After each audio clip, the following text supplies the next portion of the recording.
حسن صاحب، آج کا ریپڈ فائر راؤنڈ کر لیتے ہیں. مولانا طارق جمیل کی اپنی ٹرینر کے ساتھ یوگا کی ویڈیو وائرل ہونے کے بعد لوگوں نے بڑی سخت منفی تنقید کی. کیا مولانا صاحب کو ایسا کرنا چاہیے تھا؟ جاہل لوگ ہیں.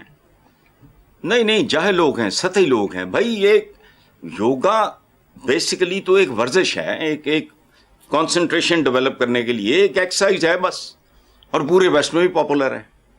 وہ کوئی ہندو تو نہیں ہو جاتے، بہت سے کام ہیں. مطلب عجیب، پتہ نہیں یہ ڈنڈے حلوے والے، یہ ان لوگوں نے کیسی گڑتیاں دی ہیں. بالکل نہیں، ان پہ کیا کرنا، بالکل ٹھیک ہے. گورے نے گاڑی بنائی، اس پہ بیٹھ گئے. کچھ شرم ہے آ کرو بھائی. یوگا کیا ہے؟ یہ فٹنس کے لیے ایک ڈرل سمجھ لو، ایک ایکسرسائز ہے. چلیں آگے. پاکستان کی سینئر اداکارہ صاحبہ اور ٹی وی شو میزبان متھیرا ریمپ پر واک کے دوران لڑکھڑا گئیں اور گرتے گرتے بچیں. اچھا، کسی نے کہا کہ بھائی نواب صاحب مرتے مرتے بچے ہیں، تو جواب دیا کسی نے کہ گھبراؤ نا، نواب صاحب بچتے بچتے مریں گے. اب انسان کو اپنی عمر کے حساب سے بہیو کرنا چاہیے. یہ دونوں اب ذرا سینئر ہو گئی ہیں. مجھے کوئی کہے سیڑھیاں چڑھ کے 8ویں منزل 5ویں پہ آؤ، تو میں نہیں کر سکتا. مجھے نہیں کرنا چاہیے، پنگا نہیں لینا چاہیے.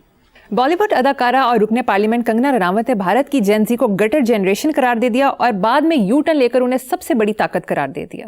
یہ اداکاری تک ہی رہتی تو بہتر ہے، لیکن ہر بندہ منہ مارتا دائم ہے. اللہ پاک نے زبان دی ہوئی ہے، استعمال کرنے کا شوق ہوتا ہے. ہو گئی، چھوڑو، دفع کرو. مسلم لیگ نواز کی الٹی گنتی شروع ہو گئی ہے. ٹک ٹاک بلاول زرداری. سبحان اللہ بھائی. اور نون لیگ تو آپ سے بہت چھوٹی ہے. اگر اس کی ہو گئی ہے تو تم کہاں کھڑے ہو؟ قدر روٹی کپڑا مکان تو شروع ہوئے ہو. یہ ٹھیک ہے، زوال شروع ہے اور وہ آپ کا بھی شروع ہے، لیکن ایسی کوئی بات نہیں ہے. تم لوگوں کو یہاں پنجاب سے فارغ کرنے والی نون لیگ ہی ہے نا. کوئی بات نہیں، ٹیک اٹ ایزی.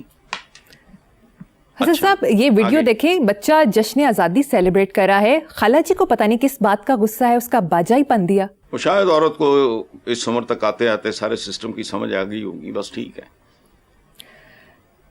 ہوتا ہے. میرے اپنے اندر ہوتا ہے ریئیکشن. یہ جب لگے ہوتے ہیں 14 اگست پہ تو مجھے عجیب سا لگتا ہے کہ ان کو ہوش نہیں ہے کہ ان کے ساتھ کیا ہو رہا ہے، ان کے ارد گرد کیا ہو رہا ہے. لیکن مارن آگے چلو. اسلام آباد میں بغیر اجازت ریلی نکالنے پر سابق سینیٹر مشتاق احمد خان کو حراست میں لے لیا گیا. وہ یار عوام کی بھاری اکثریت زیر حراست ہے، ان کی بات کرو. وہ تو بیچارے ضمانت ہو جائے گی. ٹھیک ہے جی. عالمی جریدے بلوم برگ کے مطابق بھارتی روپے کی قدر تاریخ کی کم ترین سطح سے محض 1.3% دور ہے. مریم، تجھ کو پڑھائی کیا پڑی اپنی نبیڑ. تو اپنے روپے کی فکر کرو، وہ پاتال میں پڑا ہے. انڈین روپے کے اوپر سیلیبریٹ کرنا. دیکھو بات سنو، انڈین 1 روپیہ جو ہے نا وہ ہے 95.21 ڈالر. 95.21 ڈالرز کا پاکستانی روپیہ ہے. ماشاءاللہ اس میں ملتے ہیں 278.25 ڈالر. اوقات دیکھو اپنی پہلے. تو آئندہ اس طرح کی بات نہ کرنا جو اپنے لیے شرمندگی کا باعث ہو. جی. کسان پاکستان کے ایکس ہینڈل سے سوال پوچھا گیا، پنجاب سے غائب ہونے والی لاکھوں ٹن گندم کہاں گئی؟ جتھے گئیاں بیڑیاں اتھے گئے ملا، جتھے باقی سب کچھ گیا. 7 سمندر پار جائیدادیں اولادیں، یہ بھی گیا. چلیں. آڈٹ رپورٹ میں انکشاف ہوا کہ سرکاری ہسپتالوں میں 92 کروڑ سے زائد کی مالی بے ضابطگیاں پائی گئیں. اللہ کی قسم مجھے تو خوشی ہوئی ہے. صرف 92 کروڑ. میں تو ایکسپیکٹ کر رہا تھا 92 ارب ہوگا. 92 خرب کی بات کرو گی، کچھ بھی نہیں. It's not even peanuts. جو ہماری پرفارمنس ہے ماشاءاللہ سرکار کی اور سرکاری اداروں کی. جی. پاکستانیوں نے گندم، دودھ اور گوشت کا استعمال کم کر دیا ہے، اس کی کیا وجہ ہے؟ اس کی وجہ یہ ہے کہ ان کے حصے کا سارا رزق چند خاندان کھا گئے ہیں اور مجبور ہیں استعمال کم کرنے پہ. جی ٹھیک ہے. ایسا پروگرام کے آخر میں آج کا شعر سنا دیں. آج کا شعر ہے جی، اس کی خاطر بنتے اور سنورتے تھے. اب یہ نہ پوچھنا کس کی خاطر. اس کی خاطر بنتے اور سنورتے تھے. اس کی خاطر بنتے اور سنورتے تھے. کیسی بچوں جیسی باتیں کرتے تھے. واہ واہ واہ. حسن صاحب، اخباری رپورٹ کے مطابق جولائی 2026 میں پاکستان کا تجارتی خسارہ سالانہ بنیاد پر 25% سے زائد اضافے کے ساتھ $3.95 ارب تک پہنچ گیا۔ جولائی کا مہینہ ہی منحوس ہے، میری ڈیٹ آف برتھ ہے 5 جولائی، جو مجھے کبھی یاد نہیں ہوتی تھی۔ بھٹو کا تختہ الٹا، اپنی ڈیٹ آف برتھ یاد ہوگی۔ یہ مہینہ ہی ویسے بڑا منحوس ہے۔ دیکھو بات سنو، ہمارے بڑے پیارے دوست امجد اسلام امجد کا ایک شعر ہے، کتاب عمر کا اتنا سا گوشوارہ ہے، تمہیں نکال کے دیکھا تو سب خسارہ ہے۔ ہمارے ملکی نظام سے جب سے اخلاقیات رخصت ہوئی ہے نا، اقتصادیات کا رونا، کیسے عجیب لوگ ہیں ہمارے لیڈر، ہمارے عالم شالم، یہ وہ، ہر بندہ اقتصادیات کا رونا، اخلاقیات کا رونا رو۔ تمہاری اقتصادیات بھی اخلاقیات کی وجہ سے برباد ہوئی ہے۔ تو محسن نقوی کا بیان نہیں، نظام ڈھہ چکا ہے۔ ایک ہی اختلاف ہے اس بیان کے ساتھ کہ نظام تو یہاں تھا ہی کوئی نہیں، ڈے 1 سے نہیں تھا۔ اچھا 2 مثالیں سنو، یہ ملک ہے، بھٹو صاحب پہ مجھے 1001 اعتراضات ہیں۔ تمہیں پتہ ہے بھٹو نے پاسپورٹ عام آدمی تک پہنچایا؟ یہ اتنے خبیث لوگ تھے، غریب آدمی تصور ہی نہیں، کانسیپٹ ہی نہیں تھا۔ جاؤ اپنے بزرگوں سے پوچھو۔ دوسری بات، 80s میں ہم نے پنجاب میں انٹروڈیوس کرائیں کمبائن ہارویسٹرز، ریلے ہاؤس، جہاں وہ اب سی ایم پنجاب کر رہی ہے کہ اس کو بہتر کر رہی ہے۔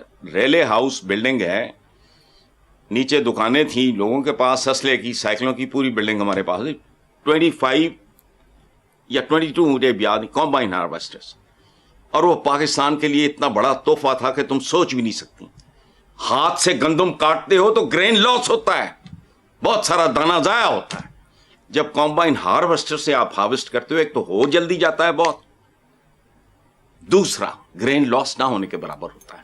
اچھا اب وہاں 22 تھی، مجھے یاد آ گیا۔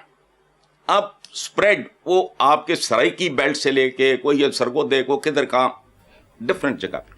اچھا وہاں سپیئرز کا بھی پرابلم ہو جاتا تھا، پتہ نہیں کتنی جیپیں پیچھے بھاگتی دوڑتی تھیں۔ یہ وہ ہم نے پورا زور لگایا ان بے حیاؤں کو، ویبڈا والوں کو، ہمیں وائرلیس کی اجازت دے دو۔ اس کی وجہ ہے 22 کمبائن ہارویسٹرز جو تھے وہ ایک جگہ پہ تو نہیں ہوتے تھے، کو 2 بہاولپور لگے، نہیں کو کتے لگے، کو ملتان لگے، کو اس طرح سپریڈ بیچ کے سیزن میں ہارویسٹ کرنے کے لیے۔ ان خبیصوں نے نہیں دیا۔ کھوپڑی اتنے کلیریکل ذہن ہیں، او بھائی یہ کمپنی مانگ رہی ہے تو اس ملک کی بہتری ہے، فلانا ہے ٹمکانا ہے۔ اور بات سنو، آج جس کے پاؤں میں جوتا نہیں ہے نا، تو بھی سیل فون لیے، سیل فون پیو ہے ادا۔ یہ جو مطلب یہ جو میں ابھی جو کہہ رہا تھا وائرلیس کا، اب ہر کے ہاتھ میں۔ اتنے بے حیا لوگ، ان کو سمجھایا کہ یار اٹ از گڈ، لیکن نہیں، اسی طرح کے بانج لوگ ہیں۔ اسپیکر پنجاب اسمبلی ملک محمد احمد خان نے کہا کہ مضبوط جمہوریت کے لیے منتخب نمائندوں اور مقامی بلدیاتی حکومتوں کو بااختیار بنانا ناگزیر ہے۔ دیکھو ملک محمد احمد خان نے جو بات کی ہے اکیڈیمکلی تو درست ہے، میں بھی ایک زمانے میں اس کو بہت رومانٹیسائز کرتا تھا، اب بھی میں سمجھتا ہوں یہ بہتر ہے، لیکن بلدیاتی نظام بھی اس ملک میں فراڈ ہی ہے۔ اب پوچھو وہ کیسے؟ بڑی جماعتوں کے چمچے کرچے، اس میں بھی زیادہ تر بڑی جماعتوں کے چمچے کرچے سائڈ ککس اور ان کے بینیفیشریز ہوتے ہیں، جو ان کے کھلونے ہوتے ہیں، ان کے پالتو ہوتے ہیں۔ نہ بھی ہوں، جس نے لڑنا ہو الیکشن، وہ تھوڑا اپنے علاقے میں اس کی تھوڑی بہت روٹس ہوں تو اس کو نون لیگ بھی جفا پالائے گی، پیپلز پارٹی جو بھی ہوگا۔ نون لیگ کا تو اب کہانی ختم ہو گئی ہے۔ یہ ان کے سائڈ ککس، بینیفیشریز، چمچے کرچی اور فیسیلیٹیٹرز ہوتے ہیں، پھر ان کو حصہ بقدر جسہ ملتا ہے۔ اس لیے ان کو بھی پاکستان میں واقعی یہ ایک بہت میجر آپریشن کی ضرورت ہے، ورنہ کر لو بلدیاتی نظام، اسمبلیاں بھی تو رکھی ہیں نا، سینٹ بھی تو رکھے ہے نا۔ اور مشرف صاحب کے بلدیاتی نظام میں جو وارداتیں ہوئی ہیں، ایک علاقہ ڈیولپ کرنے کے لیے آپ نے بڑا سیکریٹ رکھ کے کہ ادھر یہ کریں گے, ادھر بڑے بڑے وہ بولیوارڈز بنیں گے تو یہ ہوگا, تو فلانا ہوگا, ٹمکانا ہوگا. چپ کر کے وارداتیے نے اپنی وہاں جائیدادیں خرید لیں, کسی کو نہیں پتہ لگنے دیا, خاموشی سے خرید لیں, بعد میں پھر ڈیولپ کر دیا پورے کا پورا علاقہ. مجھ سے پوچھ لو, میں علاقے بتا دیتا ہوں.